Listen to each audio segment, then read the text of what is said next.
आज के इस अत्यंत भव्य कार्यक्रम की शोभा बढ़ा रहे हमारे एनडीआरएफ के डीजी श्री सत्यनारायण प्रधान जी, हमारे DG CSIR doctor Shekhar Mande ji, मेरे साथ यहाँ नई दिल्ली में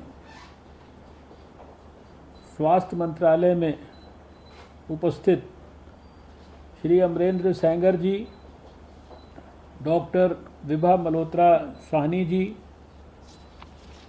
और वीडियो कॉन्फ्रेंस से जुड़े हुए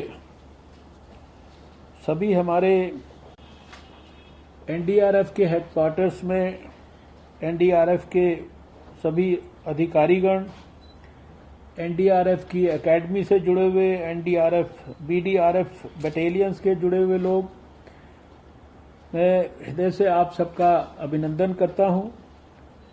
मुझे खुशी है कि एनडीआरएफ 04th बटालियन की कमांडेंट मिस रेखा नाम्बियार भी इस कार्यक्रम में उपस्थित हैं और उसके साथ साथ मेरे अपने ही सीएसआईआर के स्ट्रक्चरल इंजीनियरिंग रिसर्च सेंटर उसके director professor Santosh Kapuria, chief scientist doctor G Palani, senior principal scientist doctor M B Anoop, doctor J Prabhakar, principal scientist doctor R Balagopal, DIG Shri Vinay Kajla और इसके साथ साथ श्री यूएचएन शर्मा, श्री केआर सिंह और बहुत सारे हमारे सीएसआईआर की जो देश भर में प्रतिष्ठित लेबोरेटरीज हैं उनके भी कई डायरेक्टर्स को मैं इस वीडियो कॉन्फ्रेंस के माध्यम से आयोजित कार्यक्रम में देख रहा हूं। मैं हृदय की गहराइयों से आप सबका अभिनंदन करता हूं, आप सबको धन्यवाद करता हूं, बहुत बहुत बधाई देता हूं। जैसा कि अभी डीजी सत्यनारायण प्रधान जी ने भी उल्लेख किया और डॉक्टर शेखर मांडे ने भी उल्लेख किया, 2-2.5 महीना पहले अगस्त के तीसरे चौथे सप्ताह में 20-22 अगस्त के आसपास मुझे जो एनडीआरएफ का कैंपस है गाजियाबाद में, वहां पर जाने का मौका मिला था। मेरा वास्तव में एनडीआरएफ के साथ वो एक प्रकार से पहला इंटरेक्शन था। एनडीआरएफ की योग्यता और काबिलियत के बारे में मुझे पढ़ने को मिलता था, जानने को मिलता था, लेकिन क्योंकि संस्था कुछ ही वर्ष पूर्व उसका जन्म हुआ है, उसको नज़दीक से गहराई से देखने का, समझने का मुझे पहली बार उस समय अवसर मिला था और हृदय की गहराइयों में इस संस्था के लिए बहुत सारे अच्छे विचार और हृदय से उनके लिए सब प्रकार का एक बहुत ही स्ट्रांग और पॉजिटिव भाव लेकर मैं वहां से लौटा था। और उसी के साथ साथ सीएसआईआर के संदर्भ में तो मैं पिछले 6 वर्ष से उनके साथ जुड़ा हूं। सीएसआईआर की सारे देश भर की जितनी भी लगभग 38-39 लेबोरेटरीज हैं, उन सबको मैंने विजिट किया है, उनके वैज्ञानिकों को नज़दीक से देखा है। चेन्नई के स्ट्रक्चरल इंजीनियरिंग रिसर्च सेंटर में तो मैं उनके गेस्ट हाउस में भी कई बार ठहरा हूं। चेन्नई जाने पर उस सेंटर के बारे में भी मैं अच्छी तरह से जानता हूं, समझता हूं। जब हमारा गाजियाबाद का फंक्शन हुआ था तो हमारे इसी प्रकार के पिलानी के सेंटर ने जो है उस हॉस्पिटल को डेवलप किया था और आज ये सिद्ध होता है कि CSIR के वैज्ञानिक जहाँ कहीं भी हैं, वो चाहे पिलानी में हो, चाहे वो उत्तर प्रदेश से दूर वो राजस्थान से दूर तमिलनाडु में हो, वो हर जगह पर हर काम कर सकते हैं। यद्यपि ये दोनों लेबॉर्ट्रीज तो हमारी विशेष रूप से इस काम के लिए स्पेशलाइज्ड लेबॉर्ट्रीज हैं, लेकिन कोविड ने ये करके दिखाया कि वैज्ञानिक जिस क्षेत्र के अंदर वो एक प्रकार से एक्सपर्ट हैं, उस क्षेत्र के अलावा भी वो दूसरे काम कर सकते हैं। और जैसा अभी डॉक्टर मांडे ने कहा कि भाई कोई नई टेस्ट किट डेवलप की फेलूदा जैसी, तो वो आज वो इतनी रेवोल्यूशनरी किट है कि उसके बारे में सवाल लोग हमसे पूछते हैं। क्या ये RT-PCR किट को जो है, अभी मैंने एक इंटरव्यू दिया इसी सप्ताह, तो मुझसे सवाल ही ये पूछा गया कि क्या इसमें इतना बड़ा पोटेंशियल है कि ये RT-PCR किट को ही शायद रिप्लेस कर दे। और दवाइयों के बारे में उन्होंने बताया, रीपर्पस ड्रग्स के बारे में बताया, जीनोम सीक्वेंसिंग, कितनी चीज़ें जो है CSIR और हमारे वैज्ञानिकों ने की हैं। अभी वैक्सीन्स की खोज के अंदर हमारे वैज्ञानिक लगे हैं, CSIR के साथ साथ बायोटेक्नोलॉजी और दूसरे हमारे जो विज्ञान के दूसरे आयाम हैं। और ये जो विशेषकर अस्पताल जो यहाँ बनाए गए हैं, गाजियाबाद में बनाया गया, और अभी ये जो हमारा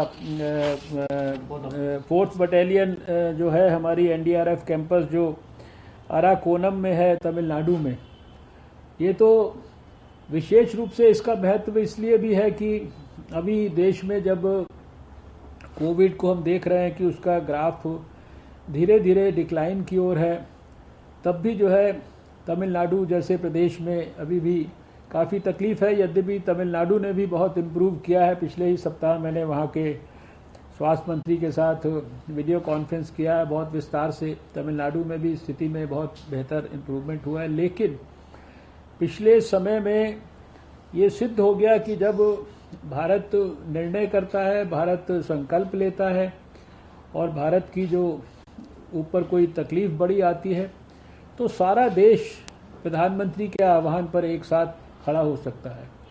और फिर सब कोई अपनी जिम्मेदारी के जुरिस्डिक्शन में खाली काम नहीं करते हैं, वो अपनी जिम्मेदारी के जुरिस्डिक्शन से बाहर निकल जाते हैं। और NDRF के बारे में तो मुझे पिछली बार बताया गया था कि शायद ये हमारी भारत की ऐसी संस्था है जो इतने थोड़े समय में ही, जिसको यूनाइटेड नेशंस से भी रिकॉग्निशन मिलने वाला है, और संभवतः दुनिया में कहीं भी कोई डिजास्टर और ऐसी तकलीफ आएगी तो NDRF को भी जो है वहाँ पर जो है कॉल किया जाएगा उन लोगों की मदद करने के लिए जो कि डिजास्टर से पीड़ित होंगे। ये अपने आप में बहुत ही हम सब के लिए गर्व की बात है। मैं जो ये हमारी 4th बटालियन है तमिलनाडु की NDRF की, उनको तो बधाई देता ही हूँ, CSIR को भी बधाई देता हूँ। और मुझे ध्यान है कि इसी वर्ष जनवरी के महीने में हमारे DG CSIR जो है वो एक विजिट पर गए थे NDRF के हेडक्वार्टर्स के ऊपर। और NDRF के हेडक्वार्टर्स पर जब वो गए तब वहीं पर ये देखने के बाद, सारी व्यवस्थाओं को समझने के बाद, 2 विषयों के ऊपर विशेष रूप से चर्चा होने के बाद ये निष्कर्ष निकला कि CSIR जो है वो NDRF को फास्ट इंस्टॉलेशन शेल्टर्स, जो कि किसी भी डिजास्टर के परिस्थिति में पोस्ट जो डिजास्टर रिकवरी फेज है, रिकवरी स्टेज है, उसके अंदर मदद कर सकते हैं। और दूसरा जो CSIR का एक, उसका तो आयाम बहुत बड़ा है, बहुत क्षेत्रों में वो रिसर्च करती है। तो दूसरा जो है रेडी टू ईट, जो लॉन्ग शेल्फ जो लाइफ, जिसकी शेल्फ लाइफ बहुत लंबी हो। मैंने खुद जो है हमारी पालनपुर की लेबॉर्ट्री में देखा है कि वहाँ किस प्रकार से बिना प्रिजर्वेटिव का प्रयोग किए 6-6 महीने तक जो है वो दाल को, राजमे को और दूसरी चीज़ों को जो है प्रोटेक्ट किया जा सकता है। टेस्ट भी उसका ख़राब नहीं होता है। और उसके ऊपर बहुत ही, जिसे कहते हैं कि वो एक तरह का रेवोल्यूशनरी काम है। प्रिजर्वेटिव की मदद से तो बहुत सारी चीज़ें हो सकती है, लेकिन बिना प्रिजर्वेटिव के उस प्रकार के जो कि हार्मफुल हो सकता है। तो ये जो लॉन्ग शेल्फ लाइफ फूड्स हैं, रेडी टू ईट, ये दो चीज़ों के बारे में विशेष रूप से एनडीआरएफ के साथ जो है ये चर्चा हुई थी। और उसके बाद ये जो हॉस्पिटल, जो हमारे मेकशिफ्ट हॉस्पिटल्स हैं, इनको बनाने का जो कंसेप्ट डेवलप हुआ, जिसमें कि एक कंधे पर रखकर एक फोल्डेबल जो फ्रेम्ड स्टील स्ट्रक्चर है, कोई भी अपने कंधे पे रखकर कोई व्यक्ति जो है उसको चल सकता है, और वो किसी भी समय पर भी कहीं जाकर उसको असेंबल किया जा सकता है। असेंबल भी कुछ घंटों में किया जा सकता है या एक आध 2 दिन के अंदर किया जा सकता है without any loss of time. और उसी का हमने ये परिणाम देखा कि एक हॉस्पिटल मुझे इनाग्रेट करने का मौका मिला अगस्त के महीने में गाज़ियाबाद के अंदर, और वो बहुत खूबसूरत कैंपस है, और वहाँ एनडीआरएफ के सभी हमारे वरिष्ठ अधिकारियों के साथ लंच करने का भी मौका मिला। बहुत एनडीआरएफ की एक्टिविटीज़ को देखने का, समझने का, वहाँ कैसे ट्रेनिंग होती है, किस प्रकार से लोगों को जो है समझाया जाता है और कैसे उनकी सारे हुनर को विकसित किया जा सकता है, ये सब देखने का मुझे आनंद हुआ। और वहीं ये अस्पताल, उस समय भी मुझे ध्यान है कि हमारे सत्यनारायण प्रधान जी ने मुझे कहा था कि हमारा एक यूनिट तमिलनाडु में तैयार है, आप तमिलनाडु में चल के उसको इनाग्रेट कर दीजिए। हमारी इच्छा तो ये थी कि हम वास्तव में जो है ये अराकोनम में जाकर तमिलनाडु में इस आपके सेंटर के ऊपर आते, आप सबसे मिलते, और उसको वहाँ पर ही हम लोग अपने देश के लिए उसको डेडिकेट करते। लेकिन शायद कोविड की परिस्थिति में यही एक बेहतर विकल्प था कि हम उसको बिना डिले किए इस कार्यक्रम को करें। और मैं अभी अपने यहाँ आने से पहले हाथ से लिख रहा था, तो मैंने देखा इतने सारे ये कंधे पे रखकर और स्टील के फ्रेम कैरी करके, और जैसा अभी फिल्म में भी दिखाया गया कि एक अस्पताल को या एक आइसोलेशन बेड्स क्रिएट करने वाले एक स्ट्रक्चर को बनाया जा सकता है, उसके फीचर्स कितने कितने ज़बरदस्त हैं। तो उसके लिए वो रैपिडली इरेक्ट हो सकता है, वो फोल्डेबल है, वो लाइट इन वेट है, उसमें जो सेफ्टी के और सिक्योरिटी के इश्यूज जो है ये पूरी तरह से एड्रेस किए गए हैं। ये एनवायरनमेंट की दृष्टि से भी जो है ये कंफर्टेबल है। ये तो हमने स्वयं जो है वहाँ गाजियाबाद में देखा कि कितना जो है सुंदर एनवायरनमेंट उसके इर्द गिर्द क्रिएट होता है और कैसी जो वाइब्स वहाँ से आती हैं। इकोनॉमिकल है, दोबारा से रीबिल्डेबिलिटी है, यानी दोबारा भी बनाया जा सकता है। उसमें जो एडिक्वेट थर्मल इंसुलेशन की कैपेसिटी भी है, उसमें वाटर प्रूफिंग के फीचर्स भी हैं, और वो पूरी तरह से जो लोकली अवेलेबल स्किल्स हैं। ये नहीं है कि कोई स्पेशल स्किल्ड व्यक्ति लेबॉर्ट्री के डायरेक्टर या उसके चीफ साइंटिस्ट के साथ चलेगा उनको लेकर और वो जाकर वहाँ पर क्रिएट करेगा। तो लोकली जो थोड़ी बहुत ही जो अवेलेबल स्किल्स हैं उन्हीं के इस्तेमाल से इसको क्रिएट किया जा सकता है। यानी ये साधारण फीचर्स नहीं है, ये एक प्रकार से हैट्स ऑफ है वैज्ञानिकों को कि वो किसी भी विषम से विषम परिस्थिति के लिए साधारण तरीके से कैसे, और फिर ऐसा भी नहीं कि इसकी कोई लाइफ नहीं है। लाइफ के बारे में पढ़ा तो मैंने देखा कि इसकी 20 साल की कम से कम इसकी जो लॉन्ग लाइफ स्पैन है वो भी अपने आप में बहुत बड़ी चीज़ है। तो ये जो हमारी एक्टिविटी है जिसको कि इतने थोड़े से समय में इसको अस्पताल को एक तरफ CSIR ने बना दिया, और जो हमारी जो ये 4th बटालियन थी NDRF की, इसने अभी जैसा दिखाया गया उसको पूरी तरह से फर्निश कर दिया। अभी दिल्ली के गाज़ियाबाद के अस्पताल के बारे में अभी हमारे प्रधान साहब ने बताया कि हमने जब इनाग्रेट किया उसके बाद से उन्होंने बहुत सारी वहाँ पे मॉडर्न इक्विपमेंट्स और सारी फैसिलिटीज़ उनको जो है क्रिएट कर दिया है। और मैं समझता हूँ कि ये अपने आप में एक बड़ा एक यूज़फुल डेमोन्स्ट्रेशन है, यानी कि एक चीज़ मॉडर्न है और एक चीज़ पूरी तरह से ड्यूरेबल है, इतने फास्ट इंस्टॉलेबल है, सेफ है, और geographically as well as all weathers हर मौसम के हिसाब से कंपैटिबल है। और ये जो फास्ट डिप्लॉयबल एक प्रकार की यूज़फुल टेक्नोलॉजी है, ये डिज़ास्टर रिकवरी स्टेज में भी काम आएगी, और अगर पेंडेमिक लंबा चल जाए, कोई इसी तरह की इमरजेंसी सिचुएशन आ जाए, उसके अंदर भी इसका इस्तेमाल हो सकता है।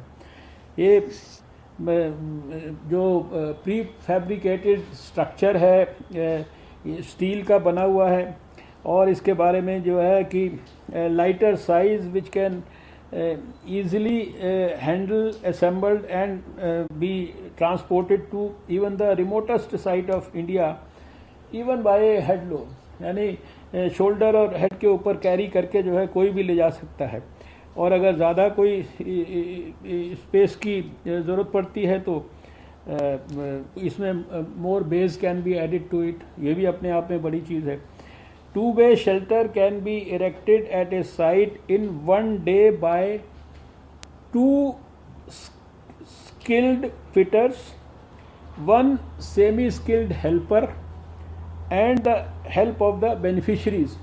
जिनके लिए काम कर रहे हैं उनकी भी सहायता लेके, एक सेमी स्किल्ड व्यक्ति लेके और 2 जो है स्किल्ड जो फिटर्स हैं उनकी मदद से इसको क्रिएट किया जा सकता है। ये इसकी सबसे बड़ी ब्यूटी है कि इसको बनाने के लिए साइंस तो जो प्रयोग हुई है, लेकिन बनाने के लिए भी कोई रॉकेट साइंस नहीं चाहिए। अनस्किल्ड व्यक्ति, 2 स्किल्ड फिटर, और जिनके लिए बना रहे हैं उनकी मदद लेकर हम इसको बना के क्रिएट कर सकते हैं। I think these structures they excel in rapid installation with minimum assistance and equipments, but are also easy to store, transport, they are very effective and extendable. ये सब मैंने अभी इस कार्यक्रम में आने से पहले इसके जो फीचर्स हैं उनको स्टडी करने की कोशिश की, तो देखा इतने सारे इसके बारे में मैं एडजेक्टिव्स का प्रयोग कर सका कि इसमें कितनी प्रकार की क्वालिटीज़ हैं। और फिर इसके अलावा ये एंटी अल्ट्रा वायलेट, यानी कि जो अल्ट्रा वायलेट रेज हमारी जो हमारे को हार्मफुल होती हैं शरीर के लिए, उन हार्मफुल अल्ट्रा वायलेट रेज से भी ये हमारे को प्रोटेक्ट करता है। इसके साथ साथ इसमें जो एक प्रकार से इसका जो मल्टीपर्पस यूज़ है स्पेस का, इसमें हाई स्ट्रक्चरल परफॉर्मेंस है, और ये जो construction from water and wild resistance, fire retardant, durability, renewable and anti bacterial materials, यानी बहुत सारे फीचर्स जो अभी और भी सारे फीचर्स हैं, लेकिन उनका उल्लेख मैं विस्तार से इतना नहीं करता क्योंकि कार्यक्रम का स्वरूप इतना नहीं। लेकिन ये हृदय से सभी को, हमारे CSIR के वैज्ञानिकों को भी और हमारे NDRF के हमारे सभी साथियों को, पूरी हमारी सत्यनारायण प्रधान जी की यहाँ से लेकर और तमिलनाडु तक फैली हुई सारे देश भर की जो टीम है उसको बहुत बहुत बधाई है। और मुझे पूरा विश्वास है कि ये एक प्रकार से सारे देश जो है थोड़े थोड़े गिलहरी प्रयास कर रहा है। कोविड की लड़ाई कोई छोटी लड़ाई नहीं थी।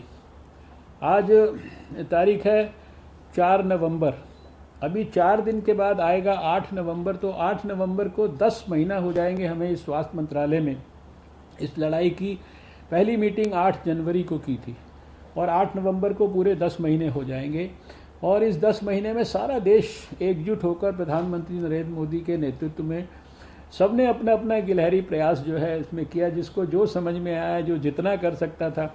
और उसी का परिणाम ये है कि आज दुनिया में हम बड़े गर्व के साथ कह सकते हैं कि भाई 135 करोड़ का देश, और इतना ही वाइड जिसे कहते हैं, इसके अंदर डाइवर्सिटी है, हर तरह की डाइवर्सिटी है कि कितने 35-36 स्टेट्स, यूनियन टेरिटरीज और दूर दराज के इलाके, कोई ट्राइबल एरियाज़ हैं, कोई रूरल एरियाज़ हैं, कोई अर्बन एरियाज़ हैं, कोई पेरी अर्बन एरियाज़ हैं।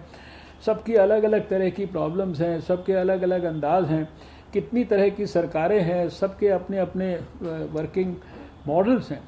लेकिन उसके बावजूद भी सारा जैसा हमारे यूनियन हेल्थ मिनिस्ट्री ने तय किया, जैसा प्रधानमंत्री जी की मदद से सारे हमारे जो दूसरे डिपार्टमेंट हैं भारत सरकार के, उन्होंने मिलकर इसके अंदर मदद किया। और जो गाइडलाइंस, सैकड़ों किस्म की गाइडलाइंस तैयार की गई, उसके ऊपर सारे देश ने जो है मिलकर एक ही तरीके से लड़ाई को लड़ा, परफेक्ट सिनर्जी डेवलप हुई, कोऑर्डिनेशन डेवलप हुआ। वैज्ञानिक भी जो है अपने अपने तरीके से जो जो काम कर सकते थे उस काम के अंदर वो खड़े हो गए। हमारे कोरोना वॉरियर्स खड़े हो गए, हमारे फ्रंटलाइन वर्कर्स खड़े हो गए, हमारी एनजीओज खड़ी हो गई। सैकड़ों, जिसे कहते हैं करोड़ों लोगों को, जो गरीब लोग थे, माइग्रेंट वर्कर्स थे, दूसरे थे, उनके लिए खाने की व्यवस्थाएं कर दी, कितने सारे उनके लिए रहने की व्यवस्थाएं कर दी। जब उनको वापस उनके गांव भेजना था तो रेलवे के लोग उन्हें 65 लाख ऐसे माइग्रेंट वर्कर्स को उनके घरों तक पहुंचा दिया, बसों से पहुंचा दिया, ट्रेन से पहुंचा दिया। सारा देश एक प्रकार से खड़ा हो गया और उसी का परिणाम ये हुआ कि हम आज दुनिया में 92 और 93% के बीच में, जब 2 महीने पहले आपके यहाँ अगस्त में गया था तब जो है रिकवरी रेट जो है इससे काफ़ी नीचे था। और मुझे वो प्रेस कॉन्फ्रेंस भी 4 बजे की याद है जब हम रिकवरी रेट 9%, 10% की बात करते थे, और 10 से जब 12 हो जाता था तो भी हम लोगों को संतोष होता था, 12 का 14 हो जाता था तो संतोष होता था, 14 का 18 होता था तो हमको लगता था चलो हम धीरे धीरे धीरे धीरे करके हम इम्प्रूव कर रहे हैं। और आज हम 92 और 93% के रिकवरी रेट पर पहुंच गए हैं। हमें वो भी समय याद है जब 3, 4, 5 तक हम उसके बीच में फैटेलिटी रेट होता था और हम कहते थे हमें 1 के नीचे लेकर आना है, उसके लिए काम करना है। और आज हम 1.49 जो है प्रतिशत फैटेलिटी रेट के ऊपर है। वो भी हमें समय याद है कि जब सारे लोग हमको कोसा करते थे कि टेस्ट टेस्ट टेस्ट, इतना बड़ा देश और आप सिर्फ 6000 टेस्ट करते हैं, आप सिर्फ 10,000 टेस्ट करते हैं। आज हम हर रोज़ 1 मिलियन से ज़्यादा टेस्ट करते हैं, 1 मिलियन और 1.5 मिलियन के बीच में हर रोज़ टेस्ट करते हैं। वो दिन भी हमको याद है कि जब एक लेबॉर्ट्री हमारी थी पुणे के अंदर, उस लेबॉर्ट्री में हमारे सारे टेस्ट होने की संभावना थी। और हमें वो दिन भी याद है जब मोदी जी की सरकार आने से थोड़ा पहले इस टेस्ट को करने के लिए हमारा सैंपल अमेरिका जाया करता था और अमेरिका से रिपोर्ट आती थी, तब पता लगता था कि इसका जो तकलीफ इसकी क्या है। उस एक लेबॉर्ट्री से जो यात्रा शुरू की वो आज 2050 के आसपास जो है लेबॉर्ट्रीज जो है देश के अंदर विकसित हो गई हैं। 11 और 12 करोड़ के बीच में देश के अंदर टेस्ट हो गए हैं। वो समय भी याद है जब पीपीई किट्स जैसी चीज़ भी विदेश से आती थी। टेस्टिंग का हर किट जो है बाहर से इंपोर्ट होता था और अंधाधुंध जिसे कहते हैं उसके लिए जो उसकी कीमत जो है देनी पड़ती थी, क्योंकि ज़रूरत थी, लोगों को बचाना था। और किट जो है अगर विदेश में मिलता है तो विदेश से लाना पड़ता था। आज 1000 तो शायद प्रकार के किट्स को हमारा ICMR वैलिडेट कर चुका है। एक दिन में 10-10 लाख तक जो है किट्स जो है वो भारत के अंदर हम बना पा रहे हैं। और जो कीमत जो है वो आसमान की ऊंचाइयों को छूती थी, वो अब एक प्रकार से ज़मीन से थोड़ा ऊंचाई पर जो है वो कीमत आ गई है। तो ये सारा कुछ PPE किट्स, वेंटिलेटर्स, ये भारत में हम बनाते नहीं थे। अब हमारे सैकड़ों जो है मैन्युफैक्चरर्स इनके हो गए हैं। वेंटिलेटर्स के लिए भी कम से कम 2-3 दर्जन जो है बनाने वाले हो गए हैं। हमारी साइंस की लेबॉर्ट्रीज ने जो है वेंटिलेटर बना दिया। हमारी बेंगलोर के अंदर जो जादव साहब की लेबॉर्ट्री है उसने वेंटिलेटर बना के खड़ा कर दिया। वो बनाते हैं हवाई जहाज, उन्होंने बना दिया वेंटिलेटर भी। और जो है वेंटिलेटर भी अब हम एक्सपोर्ट करने की स्थिति में आए हैं। तो ये सब कुछ इसलिए हुआ कि सब लोग खड़े हो गए। NDRF का रूटीन में मैंडेट ये नहीं होगा। ये तो जब मैंडेट इनका आता है जब कोई बड़ा कोई तूफान आ गया, बड़ी कोई अर्थक्वेक आ गई, बड़ा कोई साइक्लोन आ गया, सब जगह डिस्ट्रक्शन हो गया। ये कोविड की बीमारी के वायरस को लड़ना और बीमार आदमी को ठीक करने का काम तो डॉक्टर और अस्पताल का था। लेकिन NDRF भी खड़ा हो गया, सारे हमारे पैरामिलिट्री फोर्सेस खड़े हो गए, एयरपोर्ट पे काम करने वाले खड़े हो गए, जैसा आपने कहा कि सी पोर्ट पे काम करने वाले लोग खड़े हो गए, हमारे लैंड बॉर्डर्स पे लोग खड़े हो गए। सब ने ट्रेनिंग भी करना शुरू कर दिया, सब ने कॉन्ट्रीब्यूशन भी करना शुरू कर दिया। तो उसी का परिणाम है कि ये सफलता मिली है। लेकिन इस समय जैसा आपने भी उल्लेख किया कि प्रधानमंत्री जी ने भी एक अपील देश से की है, और इस अपील को करने के लिए उन्होंने राष्ट्र के नाम संदेश तक दिया। 10 मिनट का संदेश था। लोग इंतजार करते हैं कि कितनी बड़ी बात कोई बताई जाएगी, लेकिन ये बात का कितना बड़ा महत्व है ये इससे सिद्ध होता है कि प्रधानमंत्री जी को उसके लिए राष्ट्र के नाम संदेश देना पड़ा। उन्होंने कहा हम अभी तक हमने जो भी अच्छी तरह से कंट्रोल किया, लेकिन इसके लॉजिकल सफलता के कंक्लूजन तक पहुंचाने के लिए हमें एक जन आंदोलन करना पड़ेगा। और जन आंदोलन किस बात के लिए कि सारे देश के लोग कोविड एप्रोप्रिएट बिहेवियर को ठीक प्रकार से माने। और उसके लिए कोई बड़ी रॉकेट साइंस नहीं है। कोविड एप्रोप्रिएट बिहेवियर क्या है? ये मास्क को ठीक से पहनना, ये कोविड एप्रोप्रिएट बिहेवियर है। बात करते समय भी मास्क को नहीं छेड़ाछाड़ी करना, मास्क को नहीं उतार के नीचे करना, लेकिन मास्क को हर समय इसी स्थिति में रखना है, ये सबसे इम्पोर्टेंट है। और इसके साथ साथ अपने हाथों को साबुन से, पानी से धोते रहना है, 2 गज की दूरी बना के रखनी है, रेस्पिरेटरी हाइजीन को मेंटेन करना है। खांसी और छींक आ जाए तो कम से कम ठीक ढंग से हम अपना व्यवहार करें, और साथ में भीड़ भड़क्के के अंदर अवॉइड करें जाना पड़ जाए तो भी जो है कोविड एप्रोप्रिएट बिहेवियर को हम ना भूलें। फेस्टिवल्स के समय में, विंटर्स के समय में विशेष सावधानियां रखें। अपने फेस्टिवल्स को भी मनाएं, सब कुछ मनाएं, लेकिन कोविड एप्रोप्रिएट बिहेवियर को किसी कीमत पे ना भूलें। और इसी का जन आंदोलन, इसी के लिए प्रधानमंत्री जी ने इतना बड़ा राष्ट्र के नाम संदेश दिया।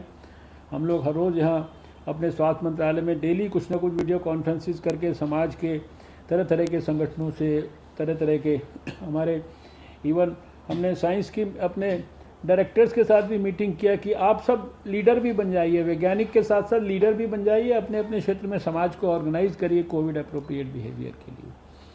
तो आज आपसे एनडीआरएफ के सभी साथियों से भी मैं ये अपील करता हूँ कि आपकी समाज में बहुत इज्जत है, सब आपकी रिस्पेक्ट की भावना से आपके तरफ देखते हैं।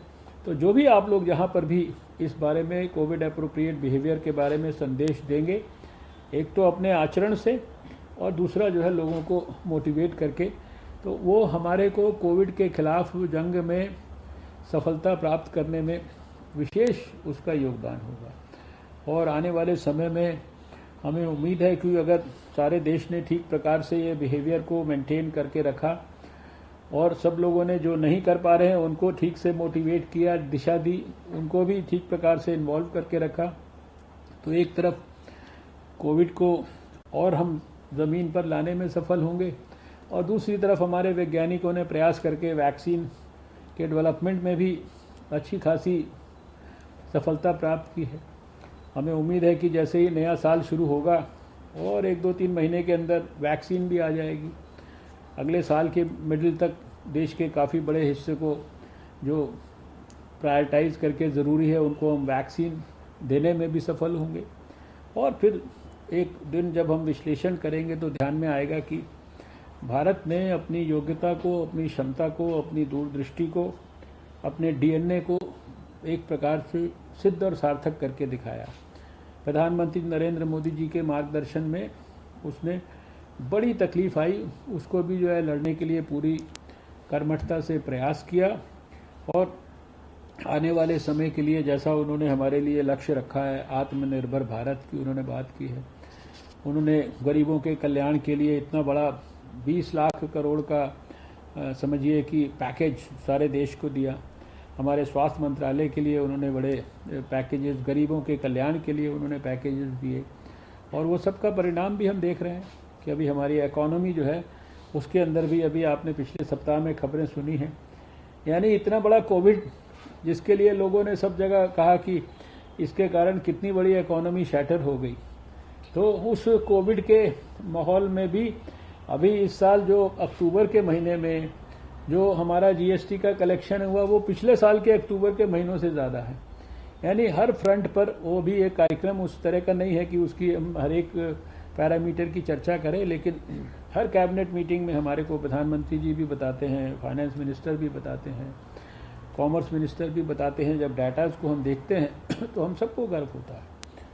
और फिर जो आत्मनिर्भर भारत का जो एक आंदोलन प्रधानमंत्री जी ने कहा है, जो स्वदेशी मूल्यों को देश में पुनर्जीवित रखने के लिए किस प्रकार से हम अपने ही लोगों को कैसे हैंड होल्ड करके आगे बढ़ाएं, उनको कैसे अपने ही देश में सब चीज़ें मैन्युफैक्चर करने के लिए प्रेरित करें, उसी दिशा में हमारे वैज्ञानिक भी काम कर रहे हैं। तो मुझे पूरा विश्वास है कि जो प्रधानमंत्री जी का सपनों का नया भारत है 2022 तक जिसको बनाने का उनका सपना है, और जो आने वाले समय में एक प्रकार से विश्व गुरु भारत आने वाले वर्षों के अंदर, वो भी सब संभव है। वो सब हमारी आंखों के सामने हो सकता है।